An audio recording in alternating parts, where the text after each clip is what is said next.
بسم اللہ الرحمن الرحیم۔ ابو جہل کا اصل نام عمر ابن ہاشم اور کنیت ابو الحکم تھی، جس کی وجہ سے وہ عرب میں ابو الحکم کے نام سے جانا جاتا تھا۔ رشتے میں حضرت عمر رضی اللہ تعالی عنہ کا ماموں اور اسلام کے عظیم سپاہی سالار حضرت خالد بن ولید رضی اللہ تعالی عنہ کا چچا تھا۔ عام لوگوں کا خیال ہے کہ ابو جہل کو یہ نام اسلام نے کم علمی اور ناخواندگی کی وجہ سے دیا تھا، جو کہ بالکل غلط ہے۔ ابو الحکم کا مطلب ہے علم و حکمت کا بادشاہ۔ وہ کئی گھنٹے بڑی لمبی لمبی تقریریں کیا کرتا تھا، شاعری بھی خوب جانتا تھا۔ وہ اپنے دور میں خانہ کعبہ کا متولی بھی تھا، میلے اور محفلیں کرایا کرتا تھا اور خانہ کعبہ کی تعمیر و توسیع میں بھی بڑھ چڑھ کر حصہ لیتا تھا۔ عرب کے لوگ دور دراز علاقوں سے لمبی مسافتیں طے کر کے اس کی تقریریں سننے آیا کرتے۔ ایک دن خانہ کعبہ کی دیوار سے ٹیک لگا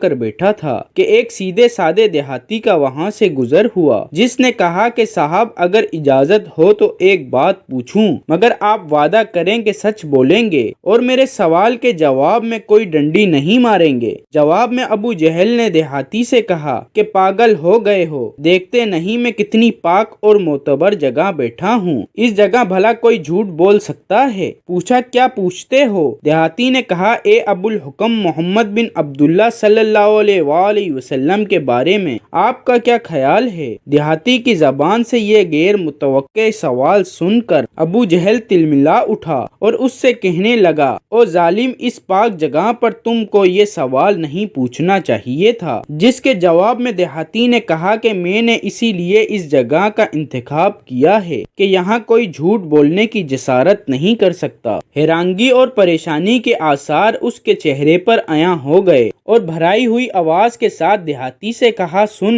آسمانوں کے رب کی قسم، اس نیلی چھت کے نیچے اور اللہ کی اس زمین پر محمد ابن عبداللہ صلی اللہ علیہ وآلہ وسلم جیسا سچا اور راست باز آج تک نہ پیدا ہوا ہے نہ ہوگا۔ وہ خود بھی سچا، اس کی نبوت بھی سچی، اس کا دین بھی سچا ہے اور چشم فلک نے اس جیسا صادق اور امین آج تک نہیں دیکھا۔ دیہاتی نے حیران ہو کر کہا جناب اگر ایسی بات ہے تو کیوں نہ چل کر ان کی بیعت کر لی جائے اور جو دعوت وہ دے رہے ہیں اسے قبول کر لیا جائے۔ جس کے جواب میں ابو الحکم نے وہ بات کہی جس نے اسے ابو جہل بنا دیا۔ کہنے لگا تیری ماں تجھ کو روئے، کبھی ان کی محفل میں جا کر دیکھو، وہاں تو عالم یہ ہے کہ کئی دن پیٹ پر پتھر باندھنا پڑتا ہے اور اطاعت و فرما برداری کا یہ عالم ہے کہ ان کے ماننے والے ان کے وضو کا پانی زمین پر نہیں گرنے دیتے بلکہ اپنے کپڑوں سے مل لیتے ہیں اور ان کا پسینہ بوتل میں ڈال کر محفوظ کر لیتے ہیں۔ ان کی محفل میں آقا و غلام کی بھی کوئی تمیز نہیں، سب برابر سمجھے جاتے ہیں۔ جبکہ تم کو معلوم ہے میں قریش کا ایک مانا اور جانا ہوا سردار ہوں، لوگ میرے قدم بوسی کرنے کے لیے طویل و عرض سے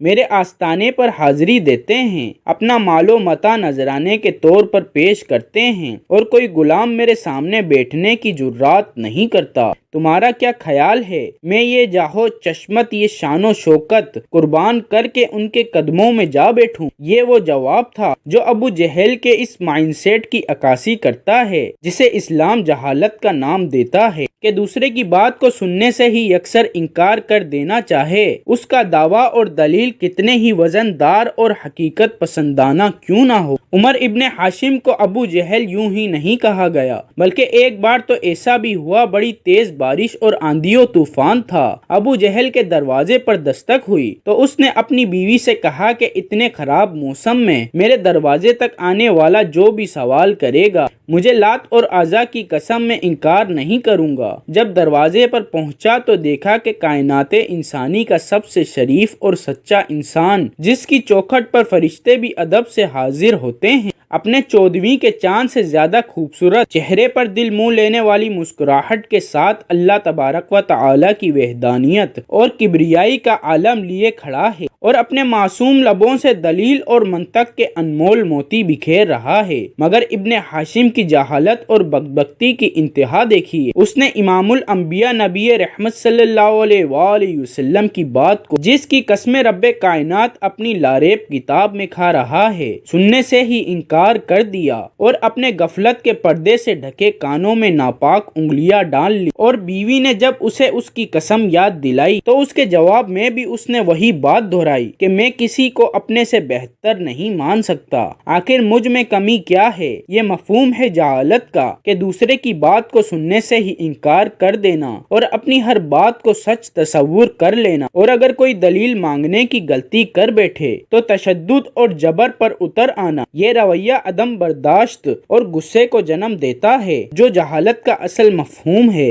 حضرت بلال رضی اللہ تعالی عنہ سے روایت ہے کہ ہم مکے میں حضرت ابو بکر صدیق رضی اللہ تعالی عنہ کے گھر حضور صلی اللہ علیہ وآلہ وسلم کے ساتھ تھے۔ اس دوران کسی نے دروازے پر دستک دی۔ میں باہر نکلا تو اچانک کیا دیکھتا ہوں کہ ایک عیسائی دروازے پر موجود ہے۔ اس نے پوچھا کیا یہاں حضرت محمد صلی اللہ علیہ وآلہ وسلم بن عبداللہ موجود ہیں؟ چنانچہ میں نے اسے اندر بلا لیا۔ اس نے آ کر عرض کیا اے محمد صلی اللہ علیہ وآلہ وسلم، آپ خیال کرتے ہیں کہ آپ اللہ کے رسول ہیں؟ آپ اگر اللہ تعالی کے سچے رسول ہیں تو آپ میری مدد فرمائیں اس شخص کے خلاف جس نے مجھ پر ظلم کیا ہے۔ حضور نبی رحمت صلی اللہ علیہ وآلہ وسلم نے ارشاد فرمایا کہ تجھ پر کس نے ظلم کیا ہے؟ اس عیسائی نے کہا کہ ابو جہل بن حشام نے میرا مال زبردستی چھین لیا ہے۔ حضور نبی رحمت صلی اللہ علیہ وآلہ وسلم اٹھ کھڑے ہوئے، اور یہ ہجرت کے زمانے کی بات ہے۔ حضرت بلال رضی اللہ تعالی عنہ فرماتے ہیں ہم نے عرض کیا یا رسول اللہ صلی اللہ علیہ وآلہ وسلم، یہ ابو جہل کے قیلولہ کرنے کا وقت ہے، تو اس وقت آپ کا جانا اس پر کہیں شاک نہ گزرے، اور ہمیں ڈر ہے کہ کہیں وہ غضبناک نہ ہو جائے اور کہیں وہ آپ کو اذیت نہ پہنچائے۔ لیکن حضور صلی اللہ علیہ وآلہ وسلم نے ہماری گزارش کو نہ سنا اور ابو جہل کی طرف تشریف لے گئے اور ابو جہل کا دروازہ کھٹکھٹایا تو ابو جہل غضبناک ہو کر باہر نکلا۔ اچانک دروازے پر کیا دیکھتا ہے کہ رسول اللہ صلی اللہ علیہ وآلہ وسلم تشریف فرما ہیں۔ ابو جہل نے کہا اندر تشریف لائیں، اور ساتھ ہی کہنے لگا کہ آپ میری طرف پیغام بھیج دیتے تو میں آپ کی خدمت میں حاضر ہو جاتا۔ حضور صلی اللہ علیہ وآلہ وسلم نے ارشاد فرمایا کہ تو نے اس عیسائی کا جو مال لیا ہے تو اس کا وہ مال فوراً واپس کرو۔ ابو جہل نے کہا کہ کیا آپ اس کام کے لیے تشریف فرما ہوئے؟ اگر آپ اس بارے میں کسی شخص کے ہاتھ پیغام بھیج دیتے تب بھی میں مال واپس کر دیتا۔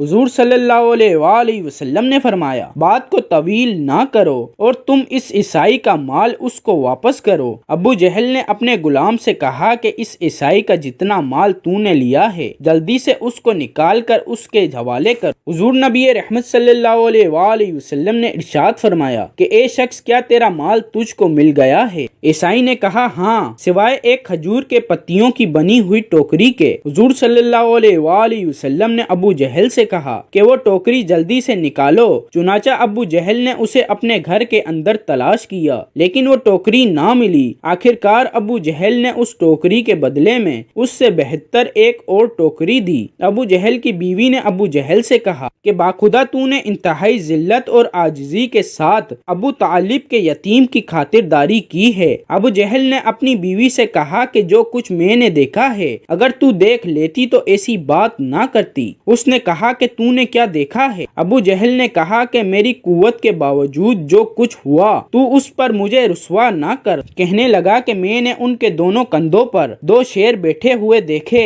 جب بھی میں ارادہ کرتا کہ کہوں کہ میں مال واپس نہیں کرتا تو قریب تھا کہ وہ دونوں مجھے پھاڑ کھاتے۔ اس ڈر کے مارے میں نے ان کی عزت کی۔ حضرت بلال رضی اللہ تعالی عنہ نے فرمایا کہ جب عیسائی نے وہ سارا منظر دیکھا جو منظر ابو جہل دیکھ چکا تھا تو اس نے زبان حال سے کہا کہ اے محمد صلی اللہ علیہ وآلہ وسلم، آپ اللہ کے سچے رسول ہیں اور آپ کا دین برحق ہے۔ چنانچہ اس نے اسلام قبول کر لیا، اور اس کا اسلام کو قبول کرنا ایک مظلوم کی مدد کرنے کی برکت سے تھا۔